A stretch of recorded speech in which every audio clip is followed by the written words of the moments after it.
There are gifts that rot the soul the moment they are unwrapped. Listen carefully because this is one of them. On Christmas Eve, 1861, a woman was handed a present that exposed a lie so deep it had been protected by blood, law, and God himself. And once she saw it, there was no returning to who she had been. Picture the room first. Candlelight trembling against white plaster walls. The smell of pine, wax, and roasted meat hanging heavy in the air. Outside, the Mississippi winter pressed against the plantation like a waiting witness. Inside, the master of the house smiled with satisfaction, believing he was about to delight his wife. Not with jewelry, not with silk, but with a living thing. An enslaved boy was brought forward, 14 years old, thin, silent. His eyes lifted and the room changed. The mistress did not scream. She did not faint. She did not move at all, because she recognized him. Not by name, not by memory, by something older than thought, something written into the body itself. A familiarity that bypassed reason and struck directly at the spine. The boy stared back at her with the same confusion. And something else. Recognition without language. Her husband did not notice. Men like him rarely noticed the inner collapse of others. To him, this was generosity, status, power made visible, a human life wrapped as property, offered like a chalice. But what he had unknowingly delivered into that room was not a servant. It was her son, born in secrecy, erased by authority, declared dead by people who understood exactly how dangerous the truth would be if it survived. And this is where you need to understand something most history books will never tell you. Slavery was not only enforced with chains. It was enforced with lies so complete they rewired identity itself. Children were taken, renamed, reassigned, and rewritten. Mothers were taught to doubt their own memories. Fathers were disappeared. Bloodlines were severed on paper, and the paper was treated as more real than flesh. This was not chaos. This was administration. On that night celebrated as holy, sacred, redeemed, every mechanism of that system converged into a single, unbearable moment. A woman who had been trained to obey. A child who had been trained to belong to no one. And a truth that should never have resurfaced. You are not hearing this story for entertainment. You are hearing it because systems like this do not die. They evolve. And once you see how identity can be stolen, sold, and returned as a weapon, you will never look at history, power, or yourself the same way again. Before that night in Mississippi, before the candles and the parlor and the wrapped lie, there was a girl who still believed the world could be reasoned with. She was raised inside rules that were never explained, only enforced. Rules about blood. Rules about purity. Rules about who was allowed to love, and who was allowed to exist without permission. She learned early that power does not announce itself as cruelty, presents itself as order, as tradition, as the way things are. And once a system convinces you that its rules are natural, you stop questioning who benefits from them. When she was sent away to give birth in silence, that was not punishment. That was containment. The goal was not to hurt her. The goal was to erase evidence. The child was an error in the ledger of society, and errors are corrected quietly. Understand this clearly. The lie she was told that her baby had died was not designed for mercy. It was designed for compliance. If she believed the child was gone, she would grieve. If she grieved, she would eventually accept. And if she accepted, the system would remain intact. What she never saw was the other side of the operation. The child was not destroyed. He was repurposed. This is the part history avoids because it exposes intent. Enslaved children of mixed blood were not anomalies, they were assets. Their existence proved the system could consume even its own contradictions and still profit. Their bodies could be reassigned. Their origins could be rewritten. Their humanity could be converted into labor. The boy grew up inside a structure that trained him to obey without ever explaining why. He was taught his name, his place, his value, all by people who benefited from his ignorance. His questions were discouraged. His memories reshaped.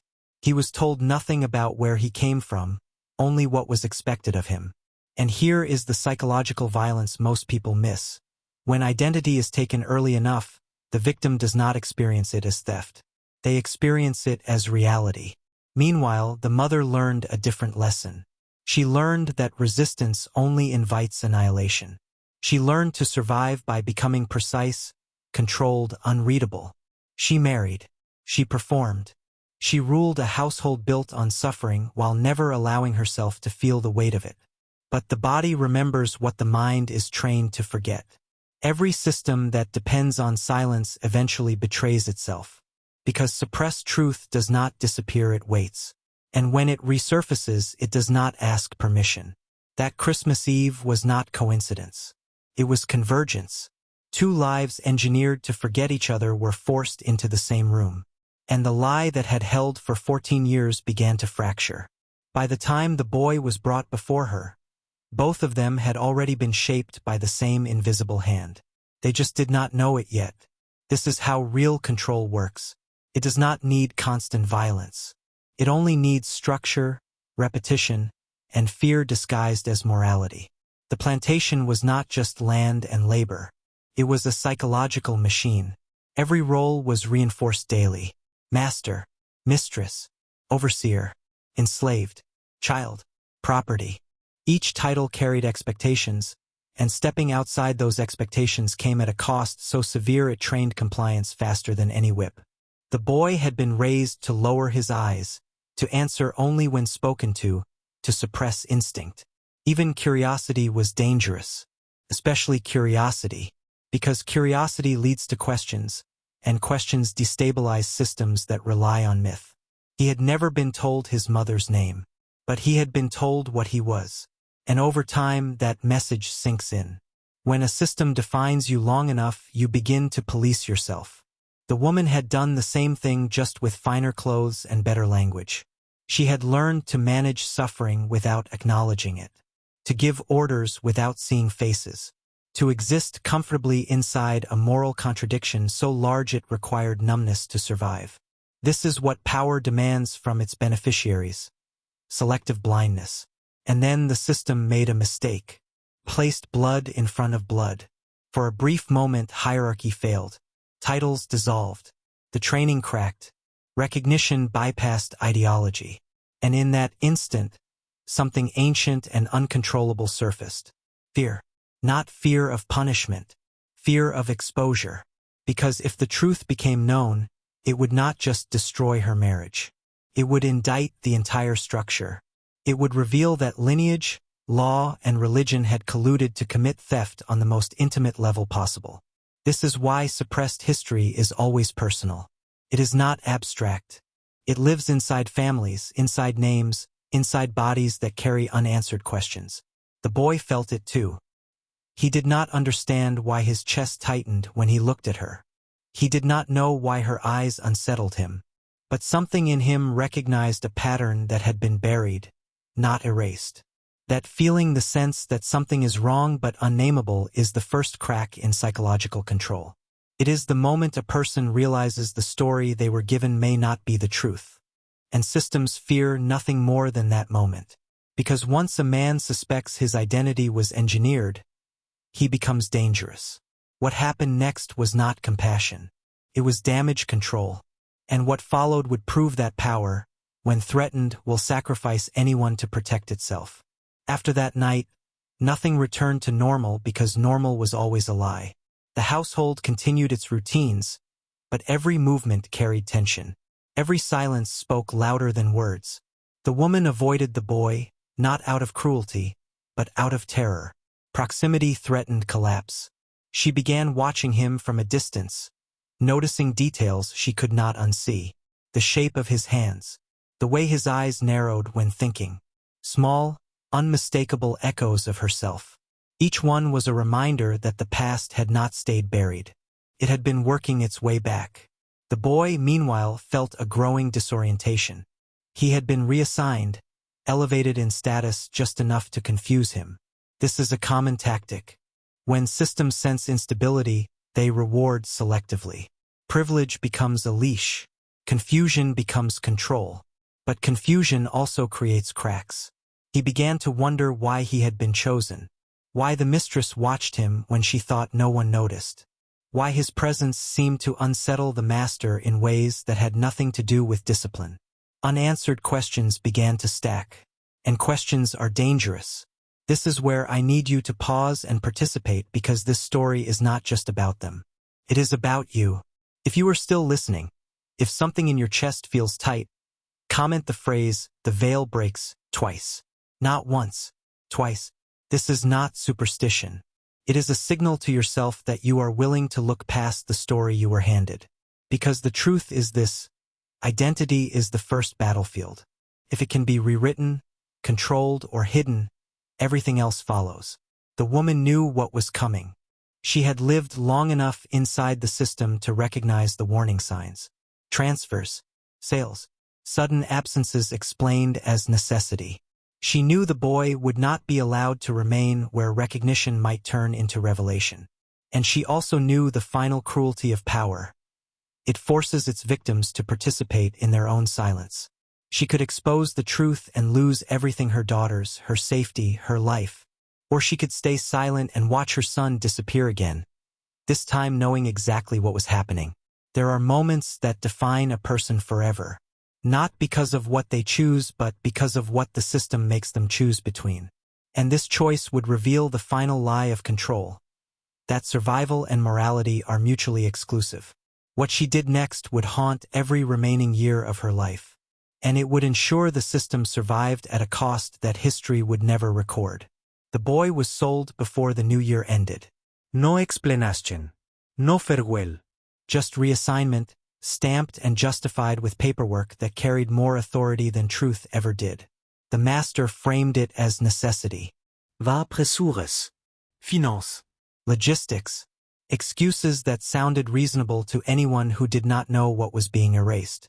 The woman watched from an upstairs window as he was led away. She did not cry. She did not call out. She did not move. Because by then she understood the final lesson of power. Emotion is a liability when the system is watching. But inside, something calcified. This is what prolonged exposure to injustice does. It does not always create rebels. Sometimes it creates silence so complete it becomes indistinguishable from complicity. And systems rely on that silence more than they rely on force. The boy was sent south, then east, then lost to records. New name, new owner, new narrative. This is how history kills people without leaving bodies. By fragmenting them across ledgers until no single page tells the whole story. He would grow into a man carrying a sense of absence he could never explain. A feeling that something essential had been taken before he had words for it. That is the inheritance of suppressed truth. Passes down not as knowledge, but as unease. The woman lived out her life respected, contained, hollow. She never spoke his name aloud, but she never forgot the mark on his wrist.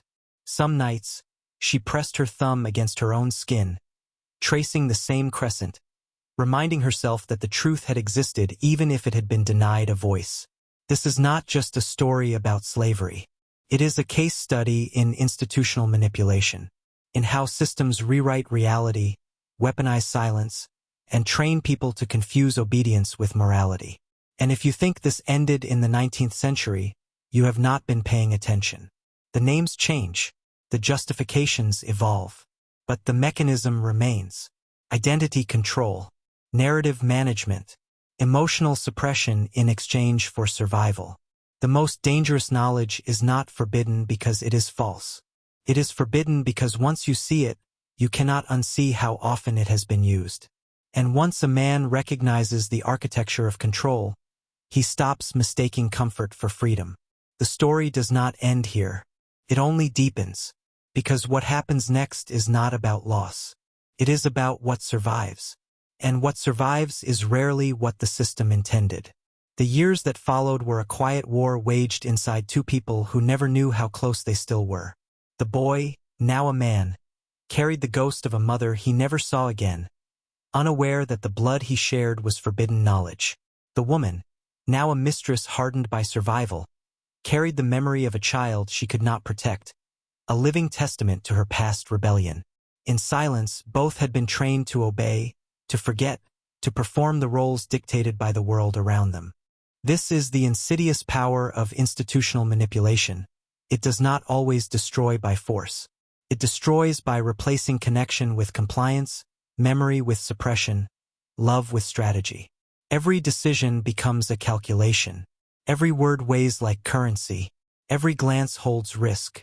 And when a system has been built across generations with law, custom, and family as its instruments, there is no room for error. Only obedience.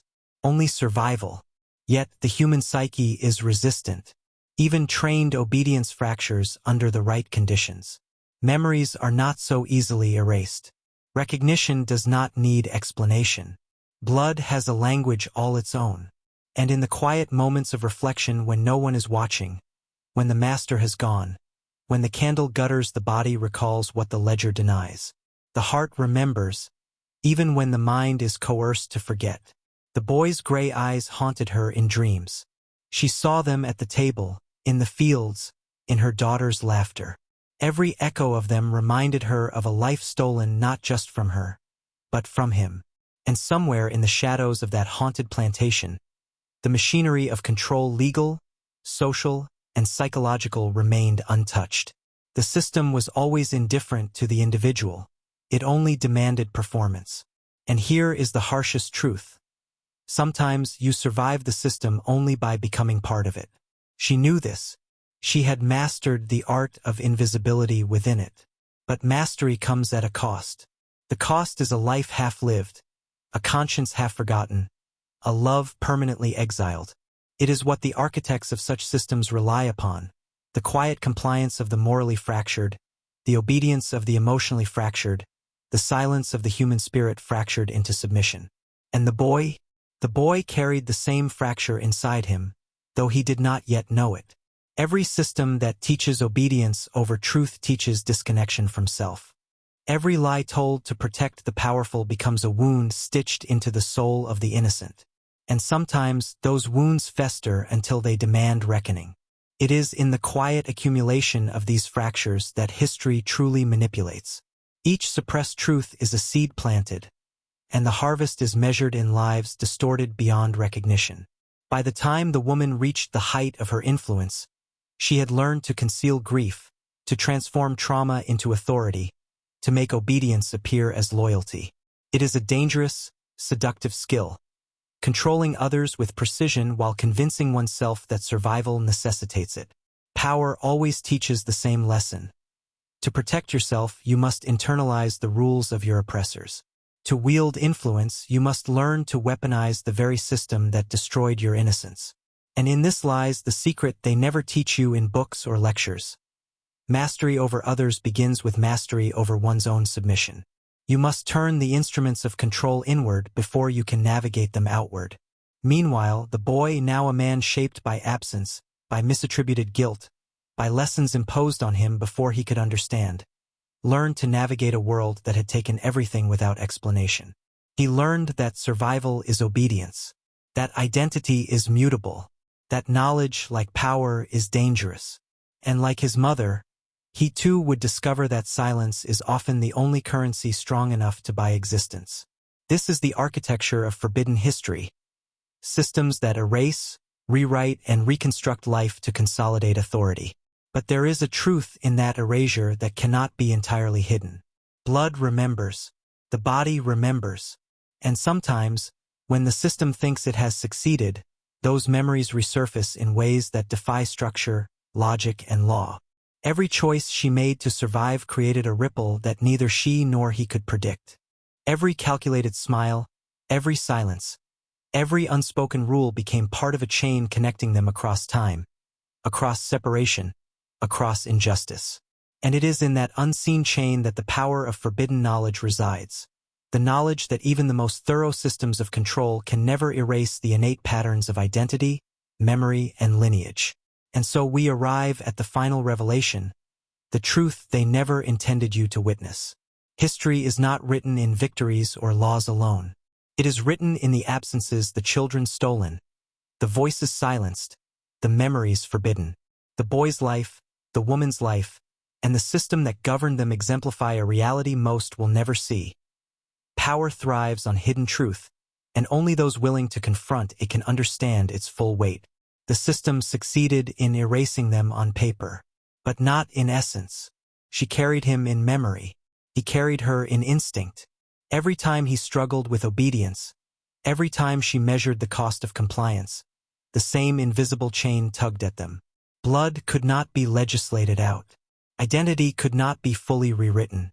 And what survives in the shadows often emerges stronger than the lie that sought to suppress it. This is the lesson few dare to confront. The most dangerous knowledge is not violent or immediate. It is the slow, insidious awareness of manipulation, the understanding that systems of control have been operating unseen in your life, shaping perception, loyalty, even love. And once you see it, the world is never as it appears. You understand that obedience can be a weapon, silence can be a prison, and every unexamined tradition can be a cage. The Christmas Eve of 1861 is not just a story. It is a demonstration, a warning, a map of power in its purest, darkest form. It shows how identity can be stolen, how truth can be delayed, and how love can become collateral damage in the pursuit of order. And if you have followed this far, if the weight of it presses against your chest, then know this: the system does not care about morality. It only cares about control. But once awareness awakens, once the veil is pierced, there is no returning. Knowledge becomes power, and power becomes responsibility. You now carry part of that knowledge, that history, that insight. The choice is yours. Will you remain complicit in systems designed to fracture identity, or will you reclaim the truths they tried to erase? Because once you see how deep the machinery of control runs, nothing and no one will ever be the same again.